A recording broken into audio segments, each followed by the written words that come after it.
feel so close to you right now. It's a force field. Hola chicos, hoy venimos a presentaros un juego que se llama Foursquare. Está muy de moda en Estados Unidos y se ha traído a España. Se está haciendo muy popular. Se puede jugar tanto individual como por parejas. El juego consiste en que dentro de un cuadrado lo dividimos en 4 partes. Cada uno ocupa un número o categoría y mediante la pelota de voleibol tenemos que intentar eliminar a la gente que está en las otras casillas.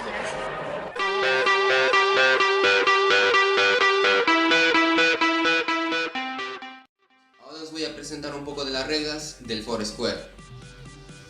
Como podemos ver aquí, esto sería el área donde jugaríamos y donde diferenciamos las 4 zonas de juego. La zona número 4, 3, 2 y 1.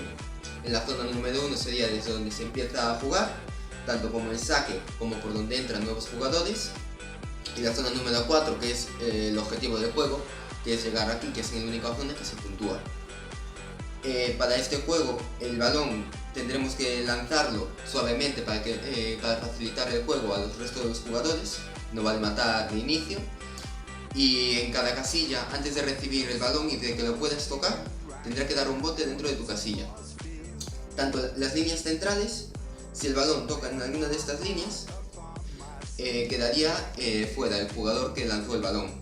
En cambio, si son por las líneas laterales y el jugador de la línea lateral al que le corresponde dentro del cuadrado no toca el balón, sería el que saldría fuera. Por ejemplo, en caso de que salga el jugador de la casilla número 3, el de la casilla número 2 pasaría a la 3, el de la 1 pasaría a la 2 y otro agente pues pasaría a la casilla número 1.